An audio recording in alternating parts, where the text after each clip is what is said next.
दोस्तों, जैसा कि आप जानते हो, महाराणा प्रताप के नाम से भारतीय इतिहास गुंजायमान है।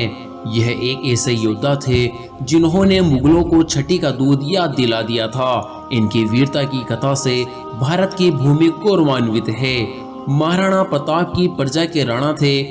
वर्तमान में यह स्थान राजस्थान में आता है। महाराणा प्रताप राजपूतों में सिसोदिया वंश के वंशज माने जाते थे। यह एक बहादुर राजपूत थे जिन्होंने हर परिस्थिति में अपनी आखिरी सांस तक अपनी प्रजा की रक्षा की थी। इन्होंने सदैव अपने और अपने परिवार से ऊपर प्रजा को मान दिया था। एक ऐसे राजपूत थे जिसकी वीरता को अकबर भी सलाम किया करता था। महाराणा प्रताप युद्ध कौशल में तो निपुण थे ही, लेकिन वे एक भावुक और धर्मपरायण भी माने जाते थे। उनकी सबसे पहली गुरु उनकी माता जयंताबाई को ही माना जाता है। महाराणा प्रताप का जन्म 9 मई 1540 ईस्वी में मेवाड़ के कुंभलगढ़ में हुआ था। इनके बचपन का नाम कीका था और महाराणा प्रताप के घोड़े का नाम चेतक था, जो अंत तक महाराणा प्रताप के साथ रहा था। आज भी महाराणा प्रताप का जन्मदिन मेवाड़ में मनाया जाता है। महाराणा प्रताप उदयपुर के राणा उदय सिंह और महारानी जयवंता बाई के पुत्र थे। महाराणा प्रताप की पहली रानी का नाम अश्वदे पुनवार था। अमर सिंह और भगवान दास इनके 2 पुत्र थे। अमर सिंह ने ही प्रताप की मृत्यु के बाद राजगद्दी को संभाला था। महारानी जयवंता के अलावा राणा उदय सिंह की और भी पत्नियां थी, जिनमें रानी धीरबाई उदय सिंह की प्रिय पत्नी मानी जाती थी। रानी धीरबाई की मंशा थी उनका पुत्र जगमाल राणा उदय सिंह का उत्तराधिकारी बने। इसके अलावा राणा उदय सिंह के 2 पुत्र शक्ति सिंह और सागर सिंह भी, इनमें भी राणा उदय सिंह के बाद राजगद्दी संभालने की मंशा थी। लेकिन प्रजा और राणा जी दोनों ही प्रताप को ही उत्तराधिकारी के तौर पर मानते थे। इसी कारण यह तीनों भाई प्रताप से घृणा करने लगे थे। लेकिन आखिरकार अंत में महाराणा प्रताप को ही सभी मंत्रीगणों ने मेवाड़ का शासक बना दिया था। महाराणा प्रताप 1572 ईस्वी में मेवाड़ के 54वें शासक बने थे। इनका मुख्य लक्ष्य मुगल शासक से आजादी दिलाना था। महाराणा प्रताप को राजपूतों का सबसे महान शासक माना जाता है। महाराणा प्रताप एक कुशल सम्राट और साहसी योद्धा थे। उन्होंने मुगलों के सामने नतमस्तक होकर शासन करने से मना कर दिया था। वे चाहते थे कि भारत को मुगल साम्राज्य से आजादी मिले, लेकिन महाराणा प्रताप को छोड़कर सभी राजपूत सम्राट मुगल शासक अकबर के मित्र बन गए थे। लेकिन महाराणा प्रताप ने कभी हार नहीं मानी थी।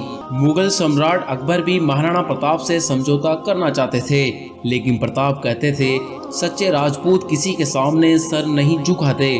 महाराणा प्रताप ने अकबर से समझौता करने से मना कर दिया, जिसके परिणाम स्वरूप ही 1576 ईस्वी में हल्दी घाटी का भयंकर युद्ध लड़ा गया था। 18 जून 1576 को मुगल सेनाओं ने हल्दी घाटी के गोगुंदा में महाराणा प्रताप की सेना पर हमला कर दिया। मुगलों की सेना बहुत ज्यादा तादाद में थी, जबकि महाराणा प्रताप की सेना बहुत कम बताई जाती है, इसलिए इन्हें मैदान छोड़कर जाना पड़ा। इस समय प्रताप के घोड़े चेतक ने वीरता दिखाते हुए महाराणा प्रताप की जान बचाने के लिए अपनी जान गंवा दी थी। महाराणा प्रताप शारीरिक तौर पर बहुत ही ज्यादा ताकतवर थे, क्योंकि उनके कवच का वजन ही 72 किलो बताया जाता है। महाराणा प्रताप इतने शक्तिशाली थे कि वे अपने एक ही वार से किसी भी इंसान के 2 टुकड़े कर दिया करते थे। लंबा कद और विशाल शरीर के लिए जाने जाने वाले महाराणा प्रताप ने अपने संपूर्ण जीवन में 11 शादियां की थी। महाराणा प्रताप, जी हाँ, ये एक ऐसा नाम है जिसके लेने भर से मुगल सेना के पसीने छूट जाया करते थे। एक ऐसा राजा जो कभी किसी के आगे नहीं झुका, जिसकी वीरता की कहानी सदियों के बाद भी लोगों की जुबान पर नजर आती है। झाला मानसिंह प्रताप का विश्वस्त सिपाही माना जाता था, जिन्होंने अपनी जान से खेलकर महाराणा प्रताप का पसंदीदा घोड़ा चेतक को घायल देखकर शक्ति सिंह ने ही उन्हें युद्ध के मैदान छोड़ने के लिए कहा था। हाँ दोस्तों, चेतक वही वफादार घोड़ा था जिसने एक बार युद्ध में अपना पैर एक हाथी के सिर पर रख दिया था। घायल महाराणा प्रताप को लेकर 26 फीट लंबे नाले के ऊपर से कूद गया था। चेतक घोड़े ने हर युद्ध में महाराणा प्रताप का साथ दिया था। मायरा की गुफा में महाराणा प्रताप ने कई दिनों तक घास की रोटियां खाकर समय बिताया था।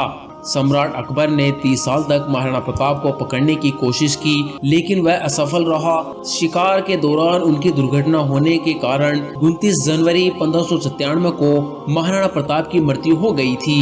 यूं कहा जाता है कि जब अकबर को महाराणा प्रताप की मृत्यु का पता चला तो वह भी रो पड़ा था। इसी के साथ मैं आपको बताता चलूं, हल्दी घाटी के युद्ध में महाराणा प्रताप की सेना में हकीम खान सूरी एकमात्र मुस्लिम सरदार था। इस युद्ध में सम्राट अकबर के पास 85,000 सैनिक थे, जबकि महाराणा प्रताप के पास केवल 20,000 सैनिक ही थे। जिसके बावजूद भी महाराणा प्रताप अकबर से लड़ते रहे और पीछे नहीं हटे। महाराणा प्रताप के 17 बेटे और 5 बेटियां थी। बादशाह अकबर ने एक बार कहा था कि अगर महाराणा प्रताप और जयमल उनके साथ मिल जाए, अकबर दुनिया का सबसे शक्तिशाली राजा बन सकता है। अकबर अपने सपने में महाराणा प्रताप को देखा करता था। महाराणा प्रताप को भारत का पहला स्वतंत्र सेनानी भी कहा जाता है।